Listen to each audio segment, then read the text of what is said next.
Hello बच्चों। तो बच्चों, आपका सभी का आकाश के हिंदी यूट्यूब आकाश चैनल में स्वागत है। और हम लेकर आए हैं बच्चों आपको ब्रह्मास्त्र सीरीज, जिसके अंदर हम डिस्कस करने वाले हैं अपने 11th क्लास का जो है उसके सभी क्वेश्चन का जो है डिस्कशन देखने वाले हैं। और टोटल 22 क्वेश्चन हम देखने वाले हैं। ठीक है बच्चों, तो स्टार्ट करते हैं इसको देखना। तो जो फर्स्ट क्वेश्चन है बच्चों हमारा, कंसिडर द फॉलोइंग स्पीसीज। और आपको 4 एग्जाम्पल दिए हैं, SiF6-2, SiCl6-2, SnOH-2 और GeCl6-2। क्वेश्चन पूछा है द स्टेबल स्पीसीज। क्वेश्चन क्या पूछा है, बहुत अच्छे से हम मार्क करें अपने क्वेश्चन में। स्टेबल स्पीसीज पूछा है हमसे। ठीक है, हिंदी में देखते बच्चों यही क्वेश्चन क्या कह रहा है, हिंदी में बात करते। तो निम्नलिखित स्पीसीज पे विचार कीजिए और 4 एग्जाम्पल वही, और क्या बताना है, इनमें से स्थायी स्पीसीज है। स्टेबल हमसे पूछा है। ठीक है, तो इन सभी के अंदर बच्चों हम अगर अच्छे से देखें तो चारों एग्जाम्पल ये हम आप कह सकते हो पी ब्लॉक चैप्टर में पढ़ते हैं। और अगर आप देख रहे हो सिलिकॉन, उधर भी सिलिकॉन है, इधर टिन, इधर जर्मेनियम। तो ये जो है ग्रुप नंबर 14 से लिया गया है क्वेश्चन। और एज इट इज एनसीईआरटी में दिया हुआ है। क्या क्या पहले मैं बता देता हूँ कि जो SiF6-2 ये एग्जिस्ट करता है। ठीक है, एंड SiCl6-2 एग्जिस्ट नहीं करता है। क्या रीजन होता है इसका? एक्चुअली में 2 रीजन होते हैं बच्चों इसके। क्या? पहला रीजन कि जो सिलिकॉन है, सिलिकॉन जो है 6 लार्जर क्लोरीन आयन को जो है हम क्या कहते हैं, वो होल्ड नहीं कर पाता है। ये पहला रीजन। दूसरा हम क्या कहते हैं, जो सिलिकॉन है Si और जो Cl है उनके बीच में जो बॉन्ड है वो इतना स्ट्रांग नहीं होता है। तो ये स्टेबल नहीं है। अब ये स्टेबल नहीं है मतलब बी तो नहीं है। ठीक है, तो बी किस किस में दिया है, देखो बी अगर हम बात करें तो यहाँ पे दिया हुआ है। तो ये मतलब ये ऑप्शन एलिमिनेट हो गया। ऐसे ही हम देखें इसको, ये जो है बी यहाँ पे दिया हुआ है। ठीक है, तो ये वाला भी एलिमिनेट हो गया। एक और हम देखें बच्चों फोर्थ ऑप्शन, यहाँ पर भी देखो जो इधर बी दिया हुआ है। मतलब आपके सीधे सीधे बच्चों 3 ऑप्शन एलिमिनेट हो रहे हैं। मैंने क्वेश्चन जो है सॉल्व करने की अप्रोच भी बताई है कि जो चीज हमें अच्छे से आती है, 100% जिस पे श्योर है, उसको लेके पहले ऑप्शन एलिमिनेट करो। ठीक है, तो पता चल गया कि ये वाला पॉइंट हम अच्छे से लिखते हैं क्लास के अंदर। ठीक है, इन दोनों का कंपेयर बहुत अच्छे से मिलता है। तो आंसर तो हमारा आ चुका है क्या, थर्ड, केवल ए, सी और डी। अब आप समझ सकते हो कि SnOH-6-2 या GeCl6-2 क्यों एग्जिस्ट करता है, क्योंकि जर्मेनियम का साइज सिलिकॉन के कंपेयर में बड़ा है। तो ये इजीली क्या कर सकता है, इनको होल्ड कर सकता है। सेम यहाँ पर Sn का भी साइज क्या है, बड़ा है। तो हम क्या कहेंगे, अगेन आंसर हमारा डबल वेरीफाई हो गया, आंसर नंबर थर्ड।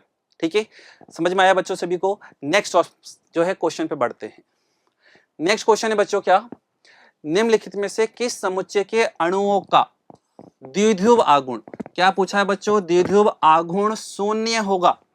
ठीक है, द्विध्रुव आघूर्ण मतलब क्या हुआ, डायपोल मूवमेंट की हम बात कर रहे हैं। यहाँ पर देख लो जीरो डायपोल मूवमेंट।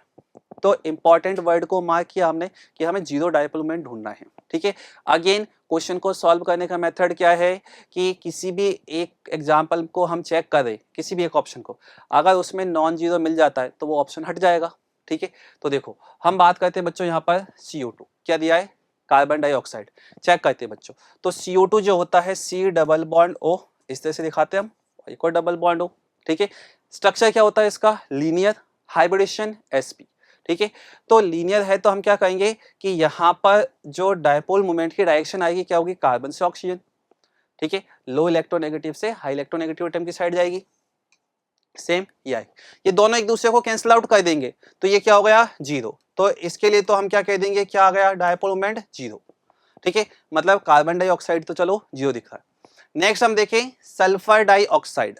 ठीक है, सल्फर डाइऑक्साइड, तो यहाँ पर इसका जो स्ट्रक्चर बनेगा बच्चों ये होता है बैंड शेप।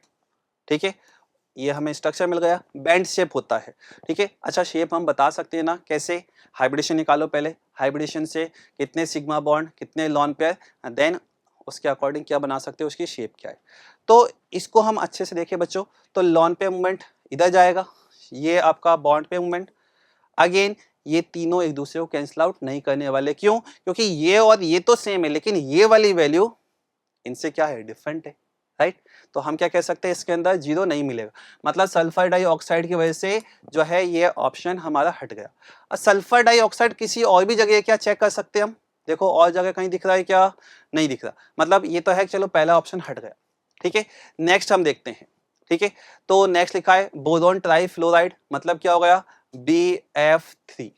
ठीक है, BF3 का स्ट्रक्चर ट्राइगोनल प्लेनर। ठीक है, कोई लॉन पे नहीं होता बोरोन पे, तो 3 बॉन्ड पेयर मूवमेंट क्या हो गए हमारे 120 डिग्री एंगल पे, तीनों की वैल्यू सेम है, कैंसिल आउट कर देंगे तीनों, राइट। तो इसका मतलब बोरोन ट्राइफ्लोराइड, इसका डायपोल मोमेंट जीरो।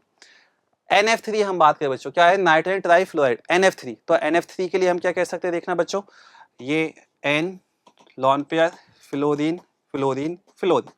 अगेन आप चेक करो क्या जीरो आ रहा है क्या कहीं से भी, आप देख सकते हो जीरो नहीं आ रहा, क्यों, क्योंकि इधर लॉन पेयर मूवमेंट है और इधर क्या चल रहा है, बॉन्ड पेयर मूवमेंट।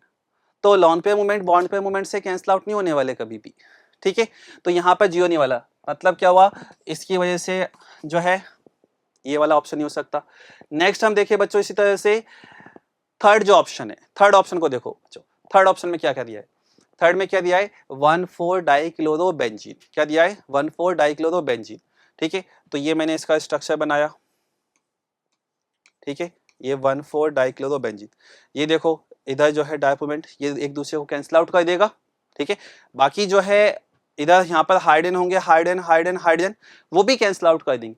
तो इसका तो क्या हो गया, ये जीरो दे रहा है। ठीक है, ये पता चल गया कि हाँ ये वाला क्या आ रहा है, जीरो। नेक्स्ट जो है बेरिलियम डाइफ्लोराइड, मतलब BeF2। तो BeF2 भी तो लीनियर होता है बच्चों, होता है या नहीं बताओ, तो लीनियर है, तो अगेन ये बॉन्ड पे मूवमेंट, ये बॉन्ड पे मूवमेंट, क्या आंसर दे रहा है, ये जीरो। ठीक है, तो ये जीरो हो गया। और बोरोन ट्राइफ्लोराइड तो अभी हमने देखा है ये जीरो था, मतलब इसके अंदर सारे जीरो आ चुके हैं, राइट। तो पता चल रहा है कि हाँ आंसर ये है।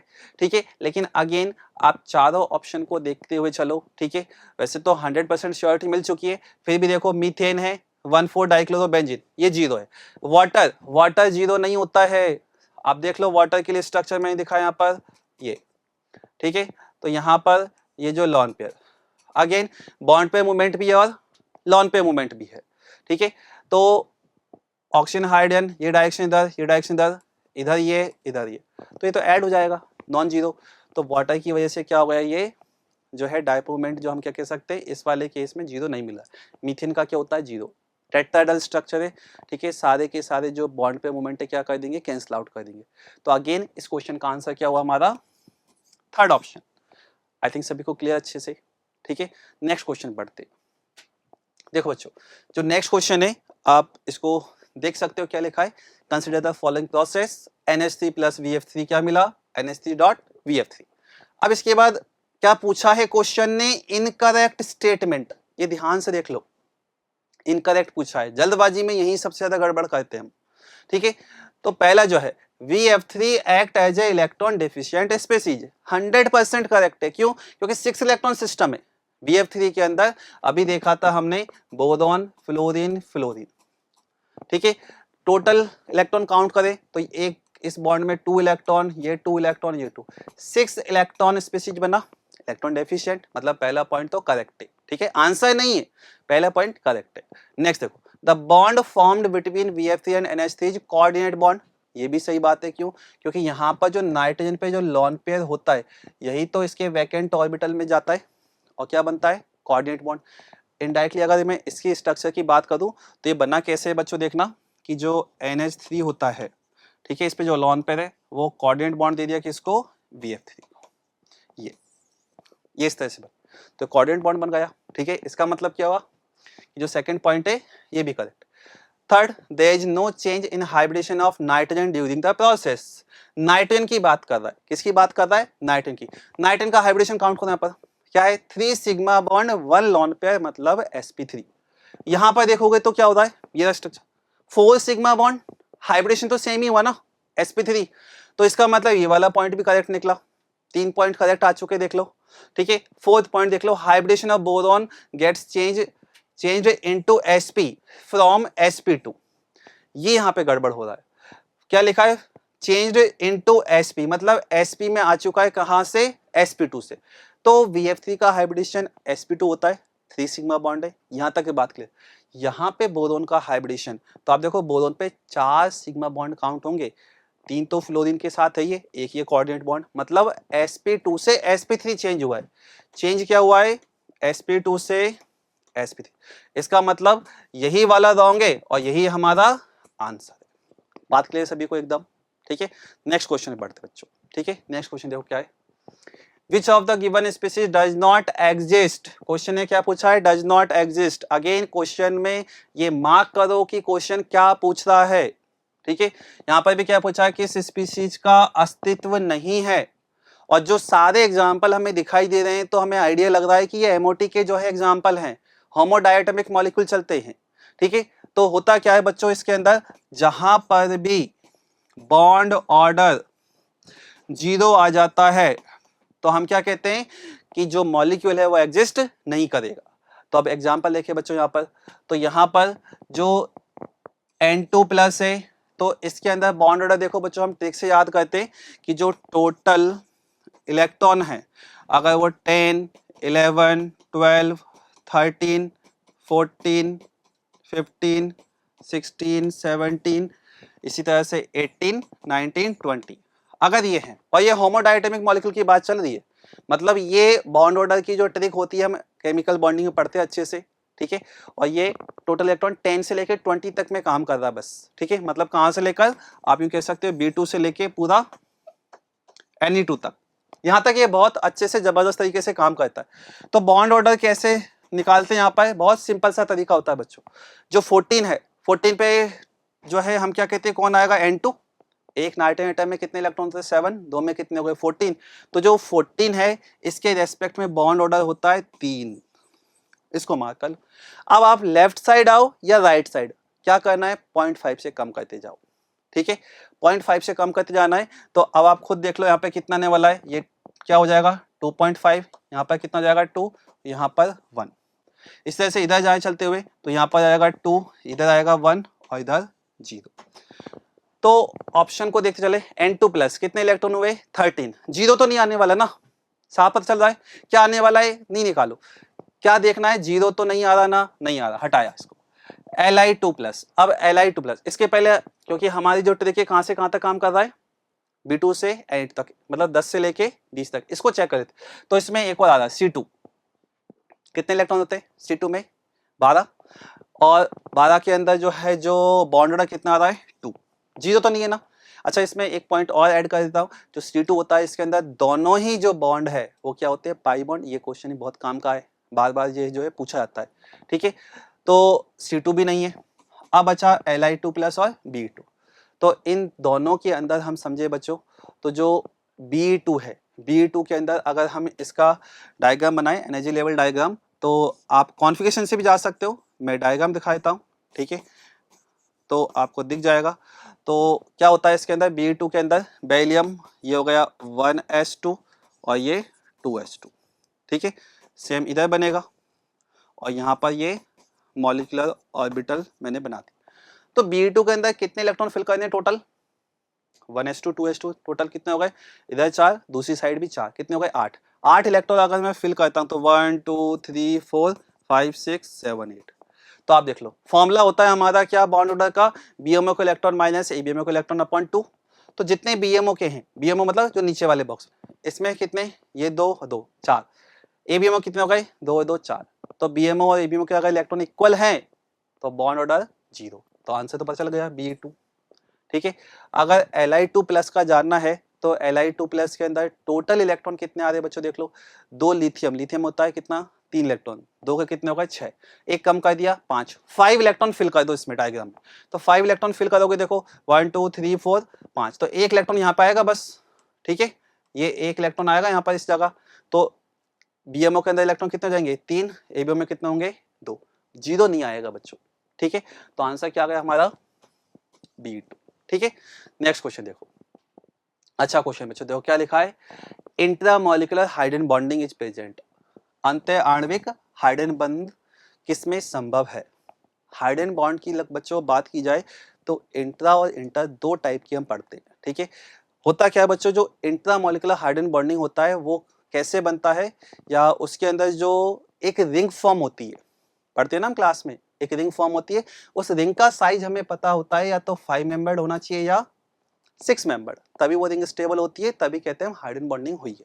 तो यहाँ पर अब देखिए बच्चों, तो ऑर्थोनाइट्रोफिनॉल, ठीक है, ऑर्थोनाइट्रोफिनॉल, तो इसका स्ट्रक्चर क्या हुआ, ये देखो बच्चों,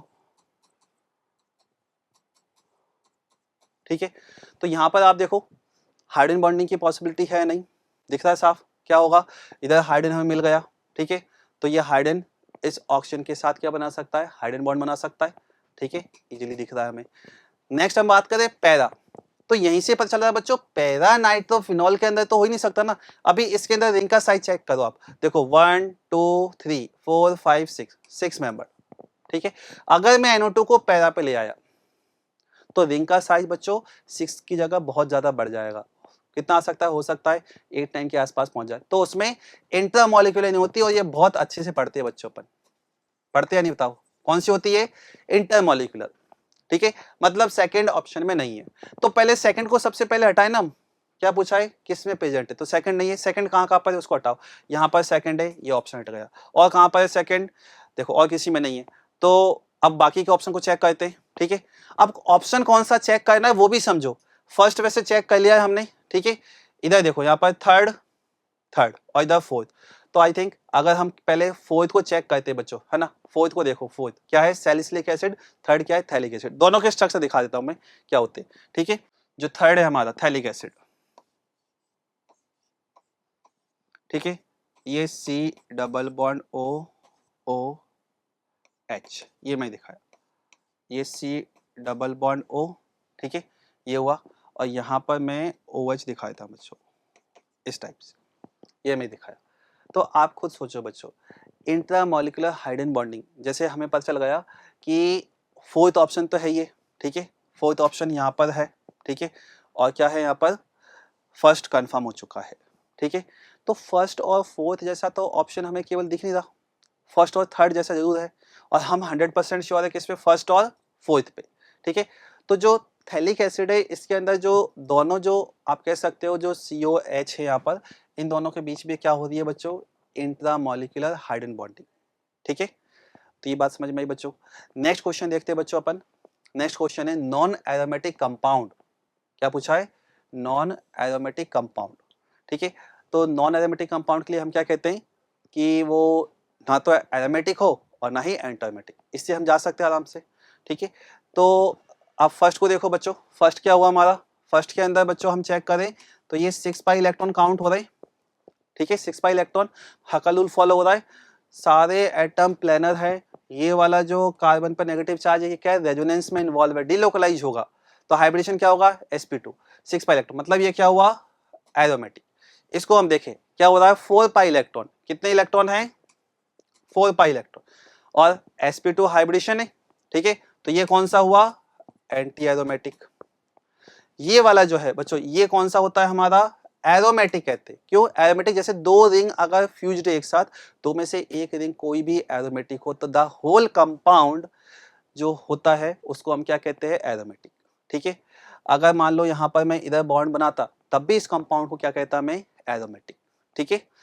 लास्ट वाला, ये वाला एग्जांपल बहुत फेमस, C8H8, जिस तरह का स्ट्रक्चर दिख रहा है वैसा होता नहीं है, पता है ना हमें क्या होता है, ये नॉन प्लेनर फॉर्म में एग्जिस्ट करता है, ये टब शेप होता है, पता है ना हमें क्या होता है, टब शेप में ये एग्जिस्ट करता है, और नॉन प्लेनर होते ही क्या हो जाएगा बच्चों, ये नॉन एरोमेटिक। तो आंसर क्या हुआ हमारा, फोर्थ, आंसर क्या हुआ हमारा, फोर्थ, ठीक है बच्चों, समझ में आई बात यहाँ तक।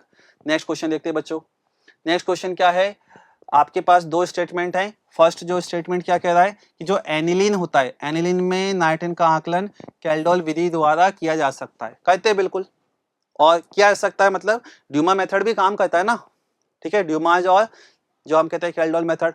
दूसरा क्या लिख रहा है, nitrogen present in the ring can not be estimated by Kjeldahl method, ठीक है, ये हमने कहा। तो अब आप एक बार कैल्डोल मेथड जो होता है उसके अंदर जाओ और चीजों को समझो क्या होता है। जो नाइट्रोजन होता है उस नाइट्रोजन को हम क्या कहते हैं, अमोनिया की फॉर्म में पहले कन्वर्ट कराते हैं, राइट। तो हम कहते हैं कि जो नाइट्रोजन अमोनिया की फॉर्म में कन्वर्ट हो पा रहा है वही तो आगे जो है रिएक्शन में पार्टिसिपेट करेगा।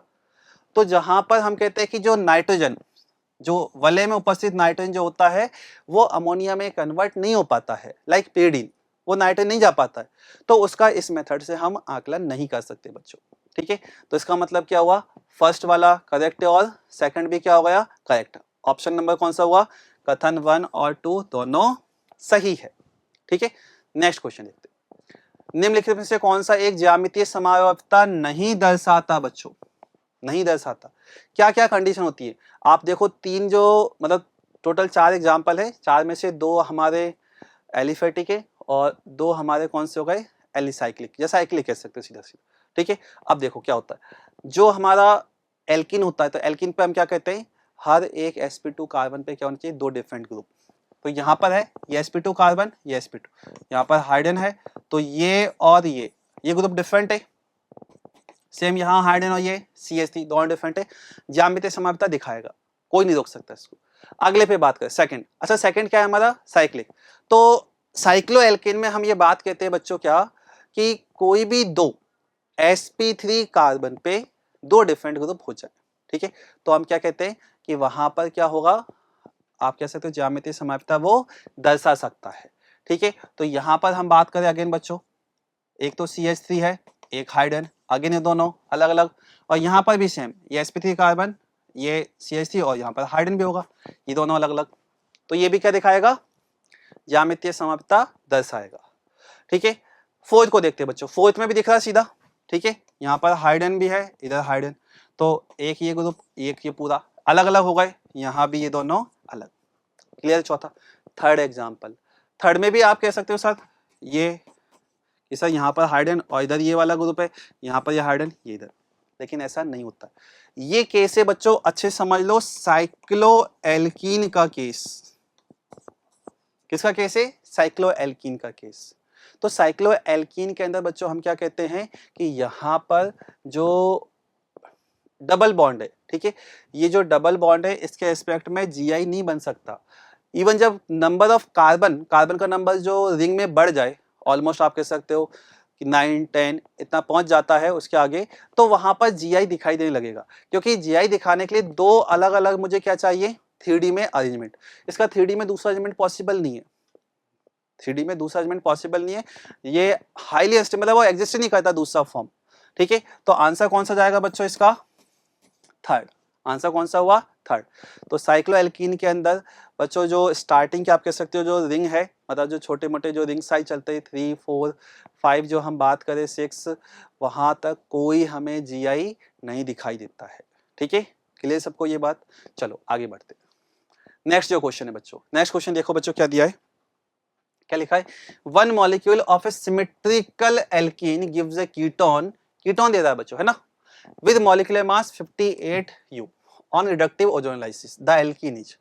तो हमें पता है बच्चों ओजोनलाइसिस रिएक्शन कैसे कहते हैं हम, तरीका सबको पता होगा, बहुत सिंपल सा तरीका होता है, जो डबल बॉन्ड होता है उसको तोड़ो, ऑक्सीजन लगा दो और फिर चेक कर लो कि वो क्या बन रहा है। तो अब मैंने फर्स्ट एग्जांपल देखा, इसको मैं ब्रेक करता हूं और मैंने यहाँ पर क्या लगा दिया, ऑक्सीजन। अब आप देखो क्या बनेगा बच्चों, ये पहले तो ये चेक कर लो, कीटोन बनाना है हमें, एल्डिहाइड नहीं बना, तो ये तो क्या बना रहा है, एल्डिहाइड। ठीक है, पता चला ना एल्डिहाइड बन रहा है। ऐसे ही यहाँ पे देखिए बच्चों, इसको ब्रेक किया, ये क्या बना बच्चों, एल्डिहाइड। यहाँ पर देखिए बच्चों अगेन, इधर ऑक्सीजन क्या बना, ये भी इधर एल्डिहाइड इधर एल्डिहाइड, एक ही ऑप्शन दिख रहा है, ये देखो ये ऑक्सीजन, ये क्या बन रहे हैं, दोनों कीटोन। अच्छा इसको मैं और अच्छे से दिखाता हूँ कि ये जो कंपाउंड है ये कैसा हो गया, ये डबल बॉन्ड O और ये डबल बॉन्ड O, इस तरह से। ठीक है, सबसे आसान तरीका जो डबल बॉन्ड हमें दिख रहा है ना, जैसे मैंने ये थर्ड ऑप्शन लिया बच्चों है ना, ये थर्ड ऑप्शन ध्यान से देखना बच्चों, तो आप क्या करो, इसको ब्रेक कर दो और यहीं पर डबल बॉन्ड O लगा दो, ये तो ये दिख रहा है ना, कीटोन एसीटोन है। ठीक है, फॉर्मूला क्या बना, एसीटोन मतलब CH3 C double bond O CH3। Check कर लो बच्चों मोलर मास कितना आ रहा है, मोलर मास 58 आ रहा है या नहीं, 58 आ रहा है ना आराम से, तो आंसर कौन सा हुआ, थर्ड। ठीक है, नेक्स्ट क्वेश्चन देखते हैं बच्चों। नेक्स्ट क्वेश्चन क्या लिखा है, which among the following can not B A product reaction given below. ठीक है, निम्न में कौन सा एक नीचे दी गई अभिक्रिया का उत्पाद नहीं हो सकता है? फिर से देख लो क्वेश्चन, नहीं हो सकता है पूछ रहा है, ठीक है। और रिएक्शन दी हुई है हमें, क्या दिया इधर, एल्कोहल सांद H2SO4 के साथ हम रिएक्शन करा दें, क्या होता है, जो एसिडिक डिहाइड्रेशन ऑफ एल्कोहल होता है, हमें पता है उसके अंदर एल्कीन बनता है, लेकिन एल्कीन बनता कैसे है, जो मैकेनिज्म होती है इवन मैकेनिज्म चलती है, यहाँ पर कार्बोकेटाइन बनता है। तो हम बात करें यहाँ पर कॉन्सेंट्रेट H2SO4 क्या करता है, H+ देगा, H+ जो है ये अटैक करेगा कहाँ पर, ऑक्सीजन पर, क्योंकि सबसे ज्यादा इलेक्ट्रॉन डेंसिटी यहाँ पर है, और इसको एक अच्छा लिविंग ग्रुप बना देगा H2O, ठीक है, और H2O बाहर हो जाएगा। तो यहाँ पर हुआ क्या, ये स्ट्रक्चर हमने बनाया, ठीक है, और यहाँ पर आ गया पॉजिटिव चार्ज, ये कार्बोकेटाइन, ठीक है। अब आप देखो यहाँ से क्या क्या प्रोडक्ट बन सकते हैं। तो पहली चीज, एक एल्कीन यहीं पर साइड में बन सकती है, मतलब दूसरा वाला बन सकता है, ठीक है। नेक्स्ट हम बात करें, डबल बॉन्ड यहाँ भी लग सकता है, मतलब यही बन सकता है। तो मैं इनको टिक करता हूँ कि ये प्रोडक्ट है हमारे, ठीक है। अब हम बात करें रीअरेंजमेंट की बात करते हैं, ठीक है। तो ये पॉजिटिव चार्ज कहाँ पे जा सकता है रीअरेंजमेंट होके, यहाँ पर हाइड्रोजन है ना, हाइड्रोजन है, तो हम क्या कहेंगे 1 to हाइड्राइड शिफ्टिंग होगी। तो क्या बनेगा बच्चों, यहाँ पर बताओ, ये एज इट इज मैं दिखाया, यहाँ पर ये पॉजिटिव चार्ज। तो अब क्या हो सकता है, ये जो पॉजिटिव चार्ज है यहाँ पर है, तो डबल बॉन्ड यहाँ लग सकता है या यहाँ। तो फोर्थ वाला हमें समझ में आ रहा है, यहाँ से बन रहा है, लेकिन ये यहाँ पे जा सकता है केस से भी, नहीं है पॉसिबल, देख लो। तो आंसर कौन सा हुआ, थर्ड वाला प्रोडक्ट बन ही नहीं सकता है बच्चों। और अच्छा क्वेश्चन, बिल्कुल थोड़ा सा इंपॉर्टेंट आप कह सकते हो, डिहाइड्रेशन ऑफ एल्कोहल जो हमारे 11th के अंदर रहता है, ठीक है। नेक्स्ट क्वेश्चन देखते हैं। नेक्स्ट क्वेश्चन देखो बच्चों क्या है, इक्विलिब्रियम का क्वेश्चन है, ठीक है। देखते क्या दिया है, एक रिएक्शन दी हुई है आपको, 2SO2 + O2 से 2SO3 गैस बनाया के लिए साम्य स्थिरांक का मान दिया है 4, और क्या कहा है, तो समान ताप पर निम्नलिखित अभिक्रिया के लिए साम्य स्थिरांक क्या होगा। ऊपर वाले रिएक्शन इसको चेक करो बच्चों, क्या चेंज हो रहा है, ऊपर वाले रिएक्शन से नीचे पा रहे तो दिख रहा है रिएक्शन रिवर्स हुई है, दिख रहा है सबको, रिवर्स होने के साथ साथ, अच्छा रिवर्स हुई है तो मैं लिख देता हूं, चलो, है ना, ये 2SO3 क्या हुआ इधर, 2SO2 + O2। अच्छा, रिवर्स जब रिएक्शन होती है तो इक्विलिब्रियम कांस्टेंट क्या होता है, 1 में जाता है ना, याद है ना सबको, मतलब इसके लिए क्या हो गया, इक्विलिब्रियम कांस्टेंट की वैल्यू 1/4, ठीक है। अब यहां से यहां पर आना है, क्या हो रहा है, ये 1/2 से मल्टीप्लाई हो रहा है ना। तो जिस भी नंबर से मल्टीप्लाई होता है वो कहां चला जाता है, पावर में। तो इसका मतलब इसकी पावर कितनी हो गई, 1/2, मतलब रूट लेना है सीधा सीधा, 1/5 का 1/4 का रूट क्या हो गया, 1/2। आंसर क्या हो गया बच्चों, सेकंड ऑप्शन। क्लियर सबको एकदम, ठीक है। हाँ तो बच्चों नेक्स्ट क्वेश्चन देखते हैं अब। तो जो नेक्स्ट क्वेश्चन है वो क्या कह रहा है, if equal volume of 2 acid pH 2 and 3 respectively are mixed then pH of resultant solution. मतलब दो हमें क्या दिए हैं सॉल्यूशन, एक की pH 2 है, एक की pH 3 है, दोनों का समान आयतन मिक्स कर दिया। अब बताना क्या है कि जो रिजल्टेंट सॉल्यूशन है उसकी pH क्या है, ठीक है। तो pH के लिए बच्चों एक ही फॉर्मूला अल्टीमेटली काम करता है, और वो फॉर्मूला क्या होता है, -log H+ आयन कंसंट्रेशन, ठीक है। H+ आयन की कंसंट्रेशन निकाल के बता दो आप मुझे, इस फॉर्मूले में पुट करो, pH निकाल के दे देगा ये हमेशा। तो पहले H+ आयन की कंसंट्रेशन निकाले हम, तो हमें क्या देखा है, pH 2 है, तो यहां से हम बात करें बच्चों, क्या H+ आयन 10⁻⁻2 हुआ है, नहीं, राइट। नेक्स्ट हम बात करें जो 3 है, तो यहां से 10⁻³ मिल जाएगा, ये H+ आयन की कंसंट्रेशन है। तो H+ आयन की कंसंट्रेशन आ गई हमारे पास मोल पर लीटर में। अब मैंने समान आयतन दोनों का मान लो 1-1 लीटर ही ले लिया, ठीक है। बाकी V भी ले सकते हो, V जनरल, लेकिन ज्यादा अच्छा है, कितना ले लो, 1 लीटर, कैलकुलेशन आसान है। तो जो नेट H+ आयन जो हम निकालेंगे सॉल्यूशन के अंदर, तो फॉर्मूला हम पढ़ते हैं बच्चों, क्या, M1V1 + M2V2 upon V1 + V2, वही फॉर्मूला लगाना है, लगा देते चलो, ठीक है। तो क्या हुआ, 10⁻² इंटू 1 प्लस अपॉन 2, ठीक है। अब क्या करते हैं इसमें से, ये 2 इधर ले लिया मैंने, और ऊपर से 10 की पावर आप कह सकते हो -3 बच्चों मैंने क्या लिखा था इसके अंदर से कॉमन ले लिया। तो क्या हुआ देखना, 10 की पावर -3, तो क्या होगा यहाँ पर, ये आ गया बच्चों आपके पास 10 की पावर -3 कितना हुआ, 10 की पावर -3 कॉमन ले लिया, तो यहाँ पर बचा आपके पास 1, और इधर हो गया आपके पास 10, ये बचेगा बच्चों। 11 आ गया, 11 में 2 का डिवाइड करोगे तो कितना आएगा, 11 में 2 का डिवाइड करोगे तो 5.5 आएगा, राइट, 5.5 इंटू 10 की पावर -3 ये हुआ। अब ये जो कंसंट्रेशन आई है ये क्या है बच्चों, ये क्या है हमारी H+ आयन, इसको उठा के यहाँ पे रख दे अपन, ठीक है। और इस 5.5 को थोड़ी देर के लिए आप कितना मान सकते हो, 5 ले सकते हो, ठीक है। मैं दिखा दूंगा कि 2.5 और 2.3 में अगर कोई ऑप्शन बन रहा होगा तो कि जो हमने अप्रोक्सीमेशन किया है उससे आंसर आ रहा है या नहीं, है ना। चलो देखते हैं। तो वैल्यू पुट करते हैं इसके अंदर, माइनस ऑफ लॉग H+ कितना हुआ 5.5 इंटू 10 की पावर -3, ठीक है। चलो माइनस बाहर, इसको ओपन करते हैं, 5.5 को थोड़ी देर के लिए कितना लेते हैं, 5 ले लेते हैं। चलो तो कितना हुआ, तो ये हो गया log 5 प्लस log 10 की पावर -3, कितना आ रहा है ये, माइनस log 5 होता है कितना 0.7 -3, ये हुआ -2.3 और ये आ गया आपका प्लस का 2.3, तो प्लस का 2.3 आ रहा है। तो अब आपको लगेगा कि ये गड़बड़ हो सकता है, तो चलो ठीक है। अब थोड़ा सा मैं ये इसको क्या कहता हूँ, अगर यहाँ पर log 5 लिया मैं तो कहता हूँ सीधा इसको एक बार log 6 लेके देखते, चलो कितना चेंज देता है ये, है ना। log 6 किया हमने, अगर मैं इसको log 6 करता हूँ थोड़ी देर के लिए, है ना। अब अप्रोक्सीमेशन को समझिए बच्चों, ठीक है। किसको समझने जा रहे हैं बच्चों, अब अप्रोक्सीमेशन को, ठीक है। तो मैं यहाँ से हटा रहा हूँ, ठीक है। प्लस 2.3 आ चुका है। अब मैं कहता हूं कि यहां पर अगर हम 6 भी ले लेते हैं थोड़ी देर के लिए तो क्या हो सकता है वो देख लेते हैं अपन, है ना।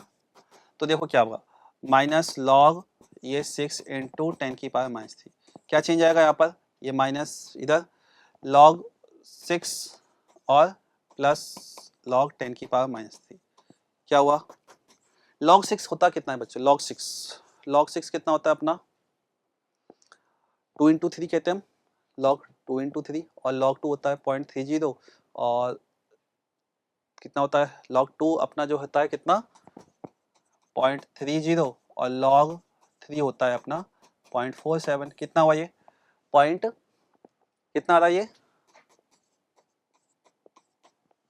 77, यही आया log 6।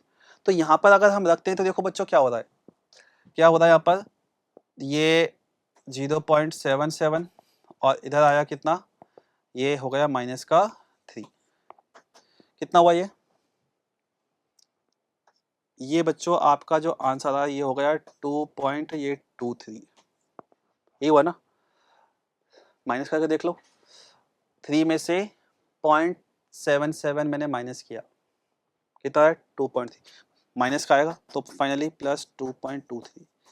तो अब आप खुद देखो कि आंसर किधर जा रहा है। अगर मैं इसको जो है कितना लेके चल रहा हूँ 5 और 6, आपका आंसर 2.3 से 2.23 इसी में चल रहा है, क्या ऑप्शन में कुछ दिख रहा है क्या, बताओ।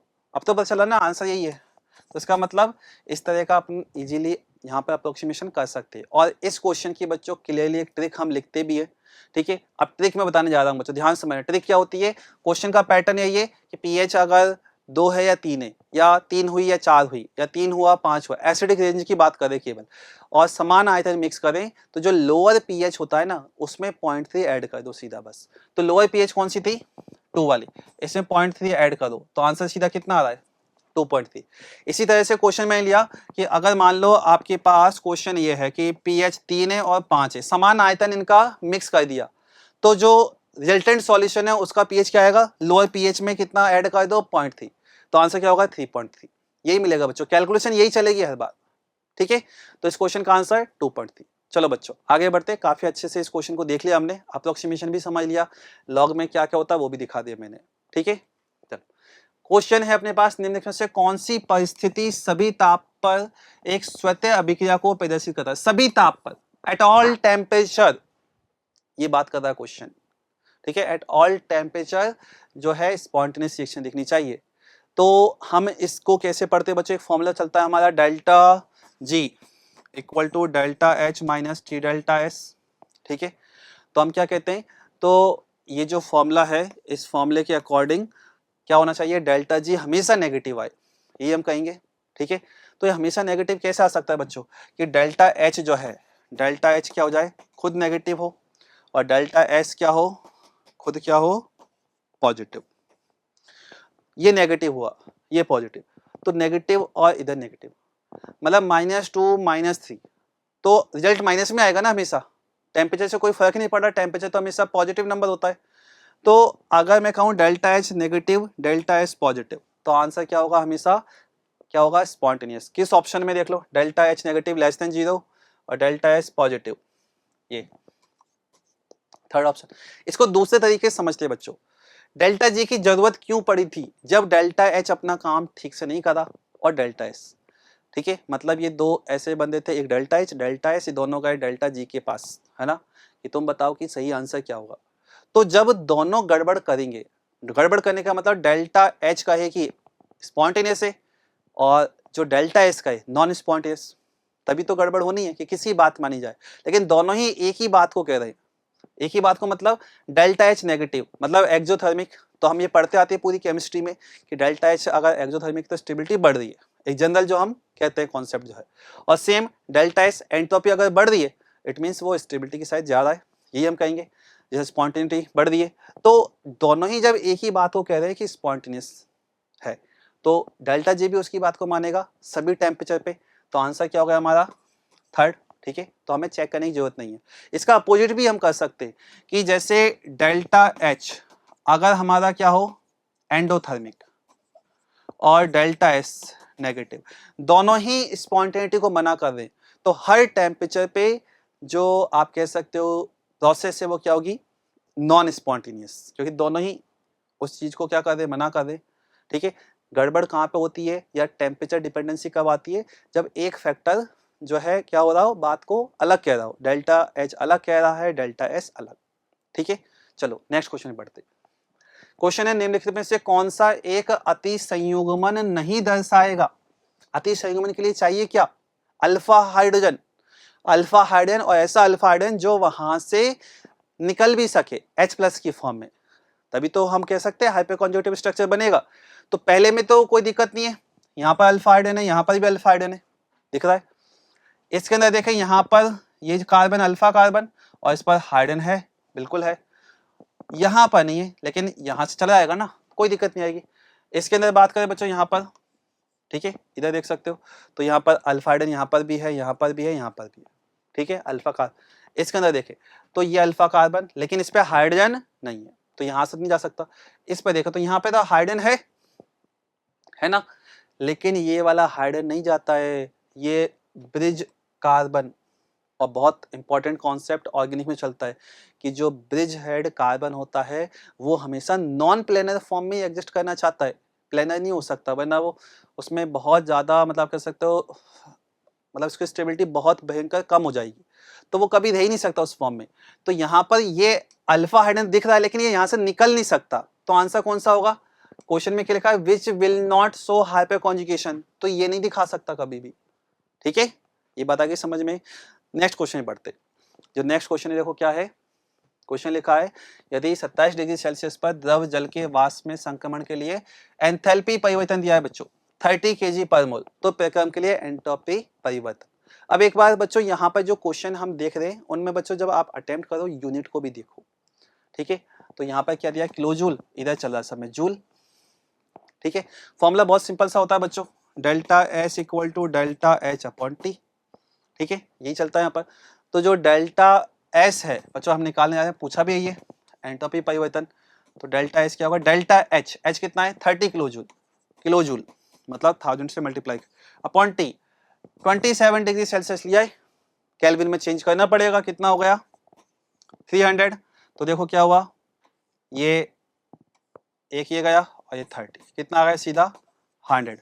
आंसर जूल में बच्चों, तो आंसर जूल, क्लियर क्वेश्चन, ठीक है। नेक्स्ट क्वेश्चन बताते, नेक्स्ट क्वेश्चन बच्चों देखो, अच्छा क्वेश्चन बच्चों, थियोरेटिकल अगेन, क्या लिखा है क्वेश्चन जो है, which among the following is A correct match for the process and temperature change for the ideal gas, ठीक है। टी आई इन्होंने लिया इनिशियल, टी एफ फाइनल, ठीक है। चलो चेक करते क्या पूछा है, करेक्ट मैच, ये ध्यान रहे, है ना। जो पहला है एडियाबैटिक एक्सपांसन, एडियाबैटिकली एक्सपांसन हो रहा है, तो क्या होगा बच्चों, तो एडियाबैटिकली एक्सपांसन में हम बात करें तो जो Q है वो तो 0 हो गया, है ना। तो डेल्टा U इक्वल टू क्या हो गया, फ्लोट से W प्लस Q होता है, तो W बचा। अब एक्सपांसन हो रहा है तो मतलब क्या होगा, W नेगेटिव होगा ना। एक्सपांसन अगर हो रहा है तो हम क्या कहते हैं, यहाँ पर वर्क नेगेटिव हुआ और डेल्टा U नेगेटिव हो रहा है, इसका मतलब क्या, इंटरनल एनर्जी कम हुई है, और इंटरनल एनर्जी डिपेंड करती है केवल और केवल तापमान पे आइडियल गैस के लिए, ये हम पढ़ते हैं, ठीक है। इसका मतलब डेल्टा यू अगर नेगेटिव है, ठीक है, तो इसका मतलब टेम्परेचर कम हो रहा है। और यहाँ पे क्या लिखा है उन्होंने, टी एफ ज्यादा है, तो ये गड़बड़ हो गया ना, तो ये वाला पहला तो रॉन्ग, ठीक है। आगे देखो, आगे और भी जो है क्वेश्चन आपको दिख जाएंगे अच्छे से। जैसे हम बात करें बच्चों, जो एक सीधा सीधा देखो वहां पे दिख भी रहा है, एक लिखा है थर्ड वाला ऑप्शन में, क्या लिखा है, रिवर्सिबल आइसोथर्मल। आइसोथर्मल बोल रहा है तो टेम्परेचर अलग कैसे हो सकता है, इसका मतलब ये भी गलत हुआ, ये हटाया। एक और देखो, free expansion with no heat change. No heat change मतलब क्यू जीरो हो गया, फ्री एक्सपांशन मतलब क्या कर दिया, डब्ल्यू भी जीरो हो गया, तो डेल्टा यू इक्वल टू क्या आ गया, सीधा सीधा जीरो, क्योंकि क्यू भी जीरो है, डब्ल्यू भी जीरो है, तो अगेन डेल्टा यू जीरो, तो टेम्परेचर में चेंज नहीं हो सकता, तो ये भी दोगे। बचा कौन सा, सेकंड। अब सेकंड को एक बार देख लो, क्या लिखा है, isochoric with increase in pressure, ठीक है। तो यहाँ पे प्रोसेस कौन सी चल रही है, isochoric with increase in pressure. तो एक बार ग्राफ बनाते हैं बच्चों हम, ठीक है। चलो आइसोकोरिक का मैंने ग्राफ बनाया, तो पीवी हम ग्राफ लेते चलो, है ना, ये पीवी मैंने ग्राफ लिया, ठीक है। तो इसमें भी बना सकते हैं, कोई प्रॉब्लम नहीं, दूसरे ग्राफ में भी बना सकते हैं हम, ठीक है। तो यहाँ पर क्या कहा, दाब में वृद्धि के साथ तो समायतनी, तो ये वाली लाइन होगी, वॉल्यूम सेम चाहिए ना हमें, तो इस लाइन पे वॉल्यूम सेम है। अब क्वेश्चन क्या कह रहा है, दाब में वृद्धि के साथ, मतलब दाब हम बढ़ा रहे, मतलब इस डायरेक्शन में जा रहे हैं, तो क्या हुआ, प्रेशर बढ़ रहा है, ये बात आई समझे, वॉल्यूम कांस्टेंट। तो यहां पर आप पीवी इक्वल टू एनआरटी लगा दो, और रिलेशन समझ में आ गया कि वॉल्यूम तो कांस्टेंट है, वॉल्यूम हट गया, तो पी प्रोपोर्शनल टू टी, अगर पी बढ़ेगा तो टी बढ़ेगा, तापमान बढ़ेगा, तो सीधी सी बात है टी फाइनल ज्यादा होगा टी इनिशियल से, और वही लिखा है T final greater than T initial, तो आंसर कौन सा होगा बच्चों, सेकंड ऑप्शन। क्वेश्चन सबको क्लियर एकदम, ठीक है, मजा आया ना क्वेश्चन में। तो थर्मोडायनेमिक्स के अंदर जो थियोरेटिकल क्वेश्चन इस टाइप के बहुत जबरदस्त है, कॉन्सेप्ट जो है स्ट्रॉन्ग करते, ठीक है। चलो नेक्स्ट क्वेश्चन पे आते। नेक्स्ट क्वेश्चन क्या है बच्चों, देखो, एक यौगिक में द्रव्यमान की दृष्टि से 8% सल्फर है, यौगिक का न्यूनतम आणविक द्रव्यमान ज्ञात करना है।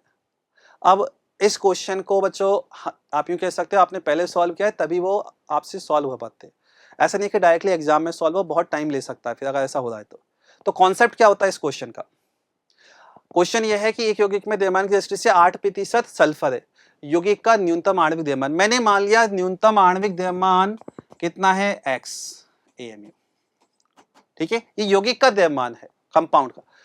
तो अगर इसमें 8% सल्फर है बच्चों, तो मैं इसका 8% निकाल सकता हूं ना, कोई दिक्कत आएगी क्या, x का 8% निकाल दिया मैंने। अब आप ये समझो कि ये मास है किसका है, सल्फर का ना, मास ऑफ सल्फर, राइट। अब ये जो न्यूनतम आणविक द्रव्यमान था, न्यूनतम आया ना, तो न्यूनतम के लिए सल्फर का मास कितना हो सकता है बच्चों, आप खुद सोचो। तो एक परमाणु तो होगा ना सल्फर, एक से कम क्या होगा बताओ, आधा होता है क्या कभी, तो एक परमाणु का द्रव्यमान सल्फर का कितने का आता है अपना, 32, तो इसका मतलब मैं इसको किसके बराबर कर दूंगा, 32 के, क्या हुआ 400 AMU, ये अपना आंसर, ठीक है। समझ में आया ना क्वेश्चन बच्चों अच्छे से, ठीक है। तो ये कॉन्सेप्ट में ध्यान रखना अच्छे से। चलो नेक्स्ट क्वेश्चन पे आते हैं। नेक्स्ट क्वेश्चन देखना बच्चों क्या दिया है, ठीक है, दो स्टेटमेंट है, नीचे दो कथन दिए गए, क्या, dxy dyz dzx कक्षकों की आकृति एक दूसरे के समान होती है, बिल्कुल सही बात है, होती है, तथा dx square y square dx minus y square व dz स्क्वायर की आकृति एक दूसरे के समान होती है, यहाँ पर भी यही लिखा है, ठीक है। तो अब आप सोचो यहाँ पर क्या इन दोनों की आकृति एक दूसरे के समान होती है क्या, नहीं होती ना, ठीक है, क्योंकि जो डी जेड स्क्वायर है इसकी आकृति सबसे अलग चलती है, बिल्कुल डी जेड स्क्वायर की आकृति आपको पता होगा बच्चों, ये जेड एक्सिस होती है अपनी, ठीक है, ये कौन सी एक्सिस जेड, और ये एक्स वाई प्लेन में एक रिंग बन जाती है, ये होता है ना बेबी सूथर शेप जिसको कहते हैं हम। तो पहला स्टेटमेंट तो यहाँ पे आके गड़बड़ कर दिया इसने, मतलब गलत है। दूसरा देखो, सभी 5 5D कक्षकों का आकार संगत 4D कक्षकों की तुलना में भिन्न होते हैं। तो जितने भी 5D कक्षकों का आकार, बच्चों आकार और आकृति में पहले तो फर्क समझो, आकृति जो हम द्विडंबलाकार कह रहे हैं वो है आकृति, ठीक है। आकार जैसे अगर मैं कहूं कि जैसे ये अपना क्या है, ये एक मैंने कहा कि ये वर्ग जैसा है, ठीक है, थोड़ी देर के लिए इसको वर्ग जैसा समझो, ये वर्ग, और एक को लिया यही वर्ग, तो आकृति समान है लेकिन आकार क्या है, ये छोटा ये बड़ा है, बात आ गई समझ में। तो यहां पर भी देख लो क्या हुआ, जो हम यहाँ पे स्टेटमेंट पढ़ रहे हैं दोबारा से पढ़ लेते हैं, the shape of dxy dyz dzx orbitals are similar to each other, सही है, आई के लिखा है and dx square minus y square and dz square similar to each other, ये वाला रॉन्ग हुआ था, ठीक है। अब आगे क्या लिखा, all the 5D orbitals are different in size, ठीक है, when compare to the respect 4D orbital, तो ये तो बिल्कुल सही है क्योंकि साइज सबकी बढ़ जाएगी, ठीक है। तो जो हमारा डबल डंबल है, ठीक है, उसका भी साइज बढ़ेगा, जो बेबी सूत्र है उसका भी साइज बढ़ेगा, तो क्या हुआ, पहला स्टेटमेंट रॉन्ग, दूसरा करेक्ट। कौन सा देख लो, पहला रॉन्ग और दूसरा सही, कथन फर्स्ट गलत लेकिन कथन सेकंड सही, आंसर गया थर्ड, ठीक है। चलो नेक्स्ट क्वेश्चन पे आते हैं। नेक्स्ट क्वेश्चन क्या लिखा है, नाइट्रेन यौगिकों की ऑक्सीकरण अवस्थाओं का सही घटता हुआ क्रम, ठीक है। तो पहले तो सही क्रम निकाले हम और फिर घटते हुए में अरेंज कर देंगे। घटता हुआ मतलब पहले सबसे बड़ा, तो आपको बच्चों यहीं पे दिख जाएगा कि जैसे 3 ऑप्शन है, देखो फर्स्ट सेकंड फोर्थ, HNO3 चल रहा है, ठीक है, और HNO3 में नाइट्रेन का हाईएस्ट ऑक्सीडेशन स्टेट निकल के आता है +5, ठीक है, तो ये +5 आ गया, ठीक है। इसके बाद देखो अब +5 है, तो जो मिनिमम है नाइट्रेन वो -3 तक जा सकता है, रेंज होती है +5 से कहाँ तक की जा सकती है, -3। तो यहाँ पर आप देखो और क्या क्या है, N2 सभी को निकाल सकते हो, N2 के अंदर अगर मैं निकालू बच्चों कितना आ रहा है, 2x - 2 = 0, तो 2x = 2, तो x = 1, ये आया। NO में कितना आ रहा है, x - 2 = 0 मतलब x = 2 और N2 में 0। अब इनको अरेंज कर दो, तो पहले +5 होगा फिर 2 वाला मतलब ये वाला, चेक कर लो, +5 +2 +1 0, आंसर सेकंड, ठीक है, आसान क्वेश्चन। नेक्स्ट क्वेश्चन देखो बच्चों, निम्नलिखित में से किस विकल्प में विन्यास का क्रम उसके सम्मुख निर्दिष्ट गुणों में परिवर्तन के नहीं है, मना कर रहा है, ठीक है ना, मतलब against, not, does not agree, यही कह रहा है ना। चलो देखो, तो आप देखो बच्चों, इंक्रीजिंग मेटेलिक रेडियस, ठीक है, तो बेरिलियम के बाद लिथियम और लिथियम के बाद मैग्नीशियम सोडियम, आपको बच्चों यहीं पे दिख जाएगा, सोडियम बड़ा ही होगा किससे, मैग्नीशियम से। आप अरेंज कर सकते हो बच्चों, देखो साइज लेफ्ट टू राइट क्या होती है, general order left to right decrease होती है और टॉप टू बॉटम इंक्रीज होती है, ठीक है। तो जैसे यहाँ पर क्या हुआ, सोडियम मैग्नीशियम, और इसके ऊपर भी क्या हुआ, लिथियम और बेरिलियम, ऑर्डर बन रहा है बिल्कुल, कोई प्रॉब्लम नहीं है। Increasing electronegativity, left to right जाओगे तो इलेक्ट्रोनेगेटिविटी बढ़ेगी, इवन तो वैल्यू भी पता है हमें, नाइट्रोजन सबसे हाईएस्ट कितना होता है इन तीनों में, कितना होता है 3, ये कितना होता है कार्बन 3, फिर कार्बन और फॉस्फोरस और सिलिकॉन। आप देख सकते हो जो कार्बन होता है, कार्बन के लिए कितना कहते हैं हम, 2.1 आता है, ठीक है, कार्बन कितना होता है अपना 2.1, फॉस्फोरस जो है आप कह सकते हो कि इसके लिए भी EN हम 2.1 कहते हैं, लेकिन फिर भी कार्बन ज़्यादा होता है, सिलिकॉन और कम हो गया, ठीक है। तो ये वाला भी करेक्ट ऑर्डर है। इसको देखो बच्चों, इलेक्ट्रॉन गेन एंथैल्पी का ऑर्डर, हीलियम सबसे कम, नियॉन सबसे ज़्यादा, बिल्कुल करेक्ट है। लास्ट देखो इंक्रीजिंग इलेक्ट्रॉन अफिनिटी, यहाँ पर देखो गड़बड़ करेगा बच्चों, फ्लोरीन और क्लोरीन, गड़बड़ है नहीं, बहुत अच्छे से पढ़ते हम, क्या होता है क्लोरीन ज़्यादा होता है किससे, फ्लोरीन से, पढ़ते हैं ना हम, ठीक है। तो चौथा वाला ऑप्शन क्या हो गया, गलत, ठीक है। तो जो फोर्थ ऑप्शन है वो क्या हो गया हमारा, रॉन्ग हो गया, ठीक है। तो आराम से इनकी वैल्यू भी देख सकते हो, इवन EN की वैल्यू बच्चों अगर आपको लगता है EN की वैल्यू हम लिख भी सकते, देखो जैसे क्या होता है कि जो फ्लोरीन है, फ्लोरीन के पहले आता है ऑक्सीजन, फिर ऑक्सीजन के पहले नाइट्रोजन, तो ये इसकी वैल्यू होती है 4, 3.5, 3, ठीक है। क्लोरीन की होती है 3, क्लोरीन के पहले कौन आता है, सल्फर, फिर फॉस्फोरस, तो यहाँ पर आप देखो इधर कार्बन, ये चलता है। कार्बन कितना होता है वैल्यू, कार्बन की वैल्यू बच्चों 2.5 होती है, कितनी होती है 2.5। सल्फर जो है यहाँ पर सल्फर है, ये 2.5 हम कहते हैं, फॉस्फरस जो होता है अपना 2.1, तो कंपेयर कर सकते हो बच्चों, देख लो, ठीक है। अभी सिलिकॉन, तो सिलिकॉन सबसे कम, और यहाँ पर हम बताते हैं कि कार्बन और जो आप कह सकते हो किसमें, कार्बन और सल्फर तो दिया ही नहीं है बच्चों यहाँ पर, कोई दिक्कत ही नहीं है, ठीक है। तो आराम से पता चल रहा है हमें, ठीक है, कि ऑप्शन नंबर कौन सा ज्यादा है, 4th। ठीक है, नेक्स्ट देखो बच्चों क्वेश्चन। नेक्स्ट क्वेश्चन, बोर सिद्धांत के अनुसार हाइड्रोजन परमाणु में निम्नलिखित में से किस संक्रमण में न्यूनतम ऊर्जा वाला फोटोन मुक्त होगा।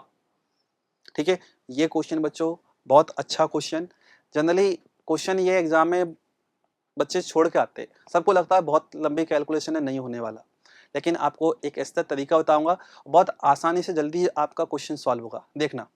ठीक है, क्या लिखा है, which of the following tension in the hydrogen atom will give rise in the least energetic photon. Energy कम चाहिए, ठीक है, एनर्जी कम चाहिए, ये बात समझ में आई। अब एक बार हाइड्रोजन जो स्पेक्ट्रम का डायग्राम बनाते हैं उसको एक बार दिमाग में लाओ, रिकॉल करो, तो होता क्या है बच्चों, उसके अंदर एनर्जी का जो गैप है ना, ये हमें अच्छे से पता हो कि ये इस तरह से होता था, कुछ दिख रहा है, डिफरेंस कम होता जाता था यहाँ पर, ये वाला डिफरेंस सबसे कम, ये n इक्वल टू 1 2 3 4 5 तक ही काम हो रहा है। ठीक है, अब यहां से देखो क्या हुआ, 5 से 4 तो ये n हुआ, 5 से 4, 5 से 2 ये 5 से 2, 4 से 3 ये 4 से 3, और 5 से 1 5 से 1। अब आप देखो सबसे कम एनर्जी कहाँ पे है, यही है ना क्वेश्चन, तो देख लो सबसे ज्यादा एनर्जी ये है, उसके बाद ये, अब 5 से 4 और 4 से 3, हमें लगता है कि अब कैलकुलेशन करनी पड़ेगी, नहीं डायग्राम हमें पता होना चाहिए, ये जो वैल्यू है धीरे धीरे कम हो रही है, तो इसका मतलब ये वाला डिफरेंस कम होगा, ये वाला ज्यादा ही होगा, 5 to 4 आंसर आ गया सीधा लो। ठीक है, सॉल्व नहीं करा हमने, देख लो। ठीक है, बना फिर फॉर्मूला लगाते हैं, 1/λ equal to RZ² into 1/n1² minus 1/n2², तब आता वो आंसर। ठीक है, चलो नेक्स्ट क्वेश्चन। नेक्स्ट क्वेश्चन जो है बच्चों के क्या दिया है, a mixture of 4.6 gram formic acid and 9 gram oxalic acid is treated with concentrated H2SO4। इसी टाइप का क्वेश्चन बच्चों नीट में आया हुआ है। ठीक है, the evolve gaseous mixture is pass through QH pellets, weight in gram of the remaining product at STP। ठीक है, अब एक बार जो क्वेश्चन है, पहले क्वेश्चन को हम समझते क्या है, इसमें फॉर्मिक अम्ल और ऑक्जेलिक दोनों के लिए मैं रिएक्शन लिखता हूं बच्चों, फॉर्मिक एसिड की रिएक्शन लिखी हमने कॉन्सेंट्रेटेड H2SO4 की प्रेजेंस में। ठीक है, तो क्या होता है यहाँ पर, H2O प्लस CO मिला, इसी तरह से मैं लिखा H2C2O4 सेम, तो यहाँ पर मिलता है H2O plus CO plus CO2। अब क्या कह रहा है क्वेश्चन कि KOH के साथ इनको मुक्त गैसीय मिश्रण हो, गैसीय मिश्रण को बच्चों है ना, तो गैस कौन कौन सी, CO CO CO2 ये है अपने पास। ठीक है, इनको हमने पास किया कहाँ से, KOH से। KOH क्या करेगा, KOH होता है बेस, तो क्या करेगा, जो एसिडिक गैसेज है उनको एब्जॉर्ब कर लेगा, उनको जाने नहीं देगा आगे की साइड, तो CO2 को इसने पकड़ लिया, मतलब ये मानो CO2 यहीं पर इसने एब्जॉर्ब कर ली, तो क्या गई आगे, ये वाली CO आ गई, ये वाली CO आ गई, तो CO का मास बताना है मुझे, बस क्वेश्चन समझ में आया पूरा। अब CO का मास हमें बताना है, अब हम स्टोइकियोमेट्री लगाते हैं आराम से, HCOH। ठीक है, HCOH का मास, मोलर मास कितना होता है, आप काउंट कर देखो, 46 ग्राम होता है या नहीं, और 46 ग्राम है, तो 46 ग्राम से क्या क्या मिल रहा है, क्योंकि ये रिएक्शन बैलेंस्ड है, एक एक मोल चल रहा है सभी के लिए, 1:1:1, तो ये हो गया 18, हालांकि इसकी जरूरत नहीं है, ये कितना हुआ 28। कैलकुलेशन बहुत आसान है, अगेन समझो, मोल में कन्वर्जन करना ही नहीं है, लिमिटिंग एंड का कोई कॉन्सेप्ट है नहीं यहाँ पर, तो 46 से मिला 28, 4.6 से कितना मिलेगा, क्या ये 2.8 नहीं हो जाएगा, ये लो, तो CO आ गई यहाँ पर 2.8। सेम यहाँ पर H2CO4 ये कितना होता है, 90 ग्राम होता है मोलर मास, 90 ग्राम से कितना मिला CO तो 28 देगा। अच्छा, CO2 को लिखने को जरूरत है क्या, नहीं है, क्योंकि CO2 को तो एब्जॉर्ब जाएगा ना, तो ये 28 आया, अगेन 9 हो गए लो, तो 9.0 से कितना बना 2.8, तो 2.8 और 2.8 दोनों को जोड़ दो, कितना होता है 5.6 ग्राम।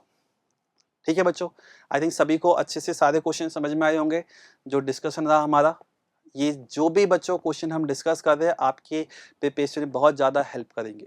ठीक है बच्चों, तो इसी तरह से अपनी प्रिपरेशन बहुत अच्छे से करिए और हमारे साथ जुड़े रहिए, आपको टाइम टू टाइम सारी चीज़ें आपको हेल्प मिलती रहेगी और हर टाइप का सपोर्ट मिलता रहेगा। ऑल द बेस्ट बच्चों।